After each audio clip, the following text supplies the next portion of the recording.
Good morning. Happy Mobility Monday. So we're never giving up, right? It's been a big weekend of racing with the Canadian Open and some just top tier performances of people moving like champions and just maintaining their overall health and building speed, as well as so many age groupers doing so many amazing things around the world with their overall performances as well. So those of you that have been joining me on Mondays know that I broke my ankle 4 weeks ago. I attribute the fact that I've been just healing so well. So it's in a really critical 2 weeks right here because I could screw it all up by just doing too much because I feel really good.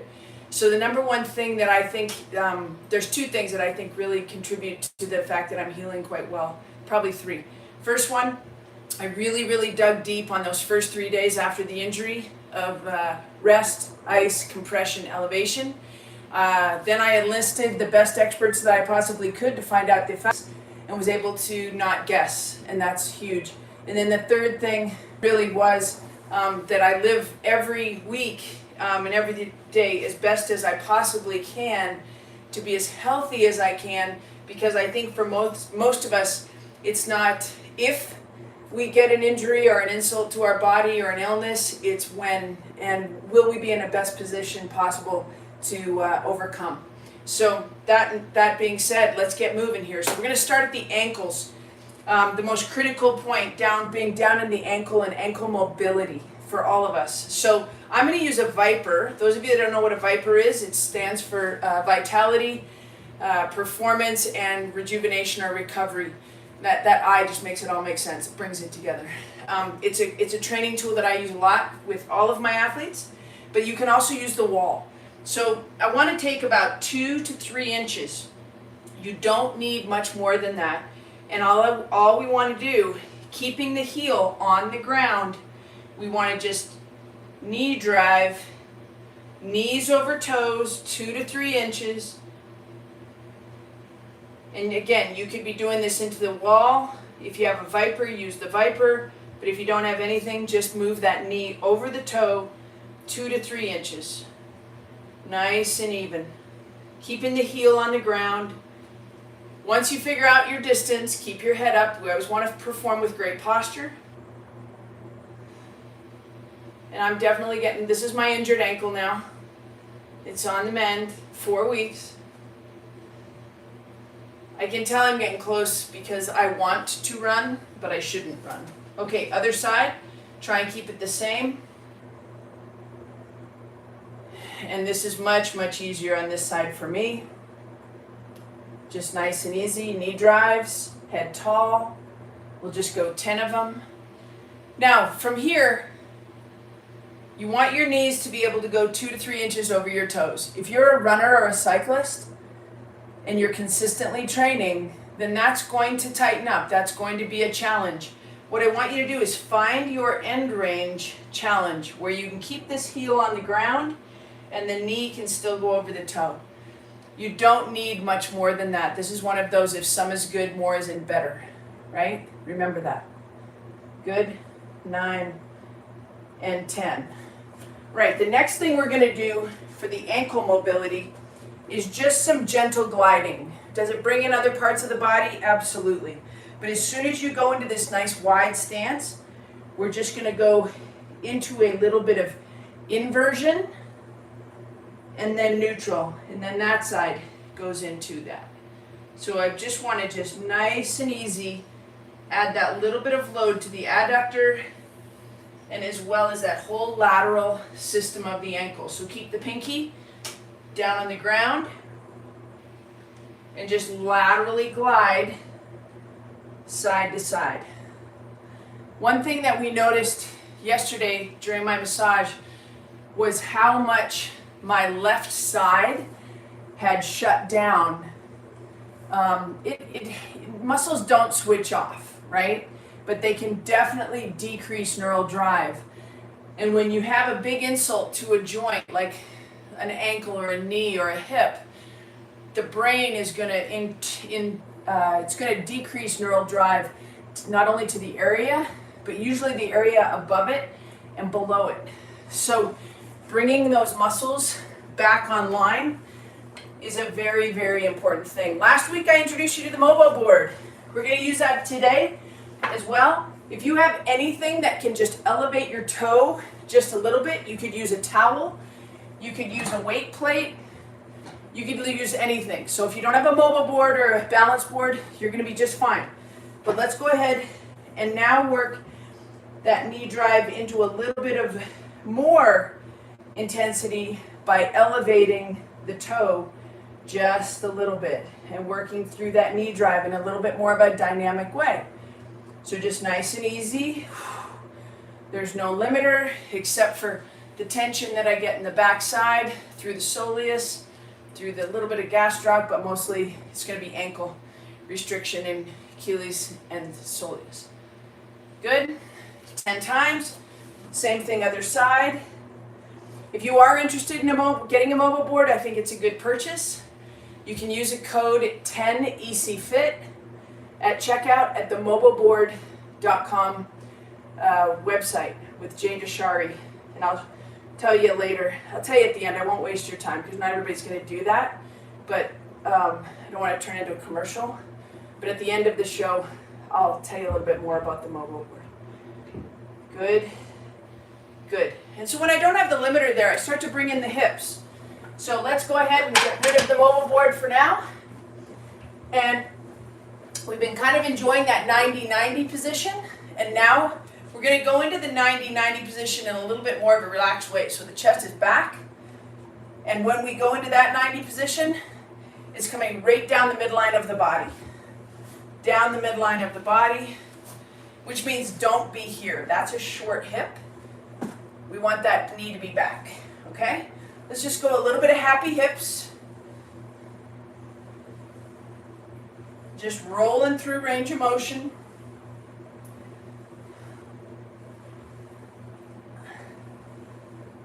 Good. By having the upper body up, we're not really bringing in that psoas muscle. We're working all the joint function in the hip capsule right there. But the psoas is still kind of short because it attaches up here behind the ribs. So let's go happy hips number 2 and start to bring all that in. So we're going to lay back. Feet are quite wide, 2 hands overhead. And now we're going to bring that rib cage. So the right hip is coming over, the right chest is going to come all the way across. And you're going to feel that right through your belly, especially if you lengthen the arm. You can pull the knee back just a little bit and just take a nice big breath. Same thing other side. Now the left knee is going to come in and across. The left rib cage comes all the way across. You might pull that left leg back and bring it back. So right there you can see I'm trying to get a long hip here. Chase it with the rib cage so we include that psoas muscle. Long through the lat to try and pull the ribs away from the hips. Let's go one more time.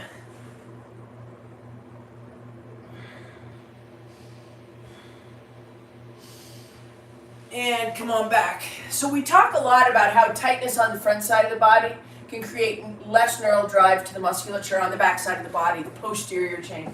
So I do that because I don't really use the words posterior chain, but a lot of trainers do. So it is what it is. Let's go ahead and lay under your belly. Hips and pubic bone onto the floor. Create a little bit of space. Pull your ribs away from your hips. You're going to feel a stretch through your belly. If you've been training, you're going to feel a stretch through your belly. Let's go knees together, toes together, heels apart, fingertips on the ground, and forehead on the ground. From right there, I have to look at you, so I'm going to look up. I want you to keep looking straight down, but have that nice strong fingertip position. See if you can extend your reach. Fingertips out just a little bit more, head off the floor, looking straight down. From there, let's go 3 big breaths. Keep those knees tight.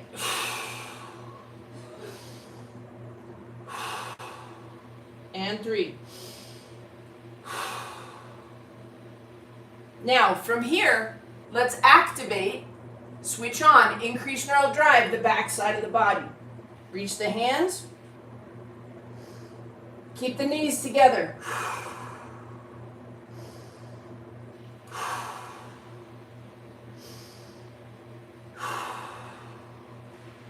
And relax. Go ahead and push back into quadruped position, down onto all fours. From right here, let's go ahead and go right leg in front of left. So there's a little bit of an offset load. We're going to glide through that SI joint. From right there, spread your fingertips, and let's get the shoulders directly over the wrists. Okay? Right leg ever so slightly in front of left. Sink back. Keep that head in a nice strong position. And now we want to get a little bit of a stretch through the wrists. 2, 3. We're just going to do 5, 4, and 5. And then offset the knees just about 2 or 3 inches. So you don't need more than that, okay? Nice strong fingertips. Directly over under the shoulders. Head is in a nice strong position. Roll back. You can either tuck your toes under or spread your toe flat. It's up to you.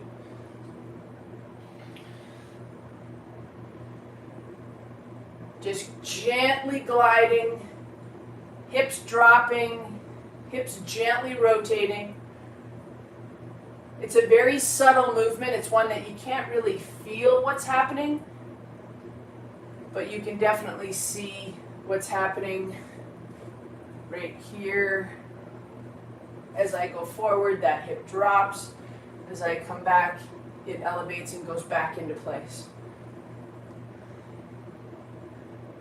And good. Let's go right back to that prone decompression breathing. So from right here, knees together. Toes together, heels apart, fingertips strong under the ground. Lift that head up nice and tall. Nose is facing straight down to the ground. Hands up high. And we're just going to touch thumbs to shoulders. Keep your knees tight. Reach back over your head. We got 10 of these. 2, 3, 4, 5.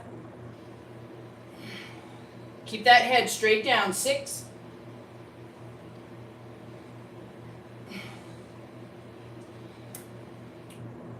9. And 10. Hands to the ground from right there. Push yourself straight back up. Right knee in front of left. A little bit of offset. Spread the fingertips. Right into 5 SI joint glides. 1, 2, 3, 4, and 5. Offset it the other way. Left knee just ever so slightly in front of right. Spread your fingers nice and tall. Take a nice big breath. 1, 2. So I don't know if you watched the Canadian Open yesterday. 2 more. But man, was I ever motivated to help the ECFIT athletes that I work with continue the work of working the muscles of respiration. The muscles, the diaphragm, the intercostals, the ability to expand and contract your ribcage because you want to be able to give it a pelvic floor relationship that can be counted on in competition. Alistair Brownlee, one of the best athletes in the world, cramped through his diaphragm. I don't know what kind of program Alistair is on, but very, very few people actually work the muscles of respiration. This group, thanks to you and the guidance of Dr. Eric Goodman, we work those muscles. So right there, I want you to go ahead and let your elbows float to the side, put your hands directly under your rib cage, make sure that your pubic bone and sacrum are dropped. Just think about being long through your belly. Pull your ribs off your hips. From right there, hands directly on your rib cage. Inhale through your nose. Exhale. And as you exhale, sometimes we use the measuring sticks from foundation training. don't let the ribs fall closer to the hips. Maintain that decompressed status right there. Ready? Inhale. And exhale.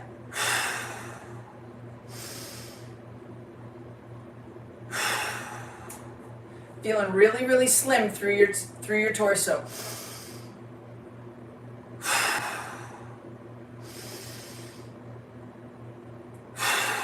Now you feel it. Let's get out of that position, because elevated shoulders tend to create a less connective pelvic floor. Okay, so let's keep the shoulders nice and low. Go into that half kneeling position. Lateral half kneeling is what we call it. Make sure that the pinky toe is on the ground so that you can get this nice mobility through the ankle, all through those peroneals. The very few runners have 100% no pain through those peroneals, that lateral system. So from right there, we'll drop the hips to the back. Let's go measuring sticks. Let's take the hands right in front of the chin. Push the hips back. Let's go 5 big breaths.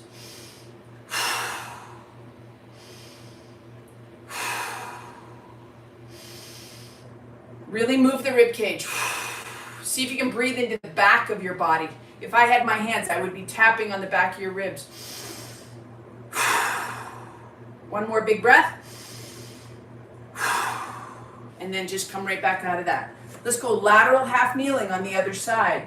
Make sure that your foot is turned directly straight forward. Work through that lateral mobility of the ankle. A little bit of measuring sticks, hips to the back. Let's get the hands right in front of the chin and the nose. Drop the elbows. Working those muscles of respiration. Let's go 5 reps.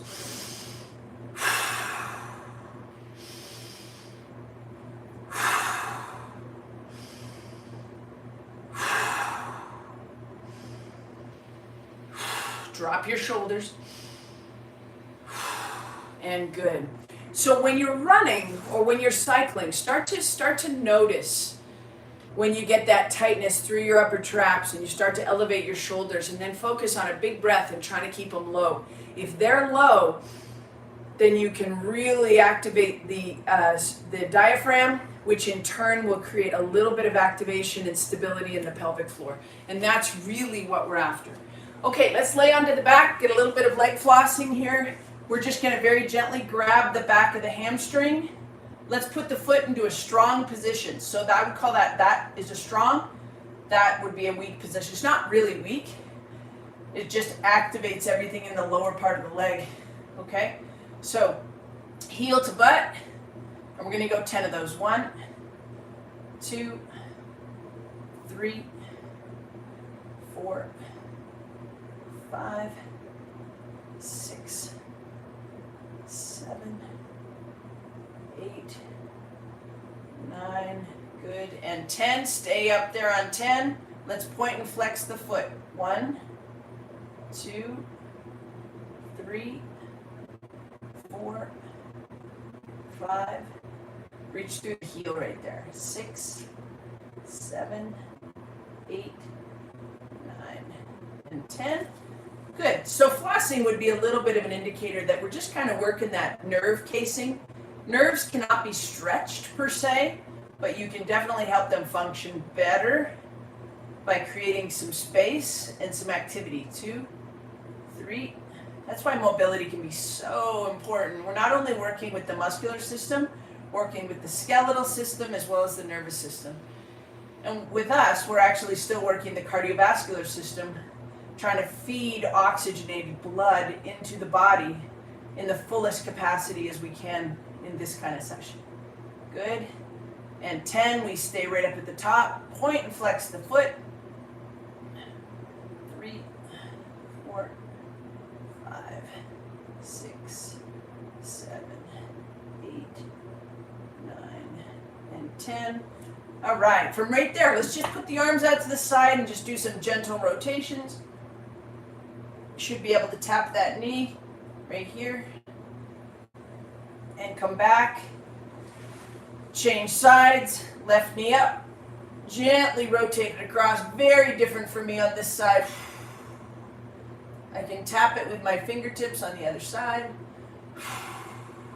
So that would be some of the changes that have happened to my body since I severely sprained and broke my ankle on the left. Makes the right much looser here.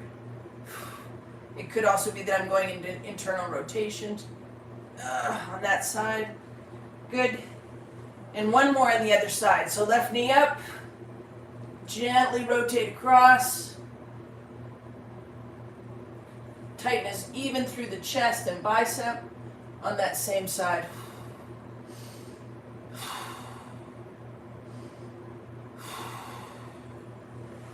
And there you go. So those of you who are just here for Mobility Monday, you are done. If you want to hear more about the Mobo Board, let me just show you a little bit about how it works.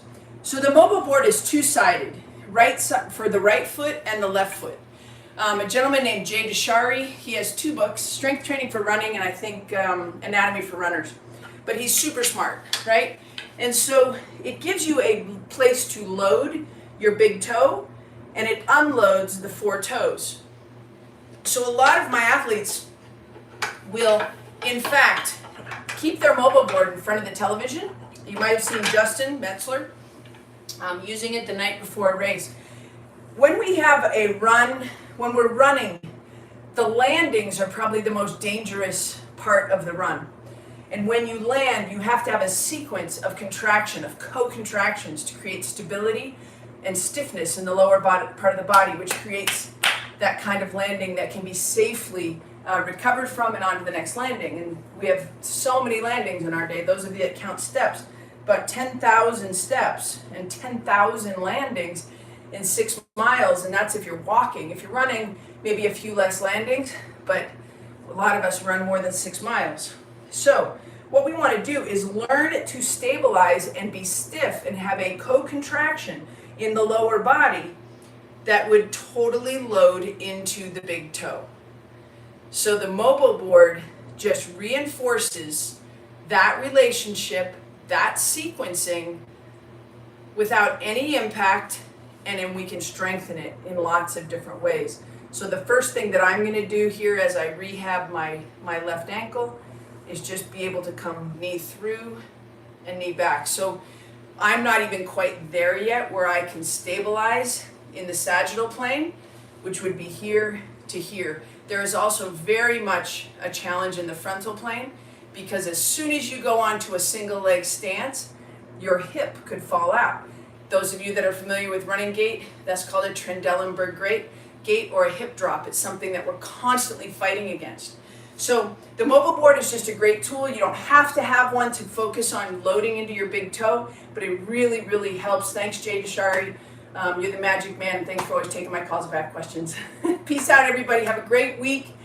Leave a comment. Make sure that you subscribe and hit the little bell so that you're notified when I add videos to this series. Peace.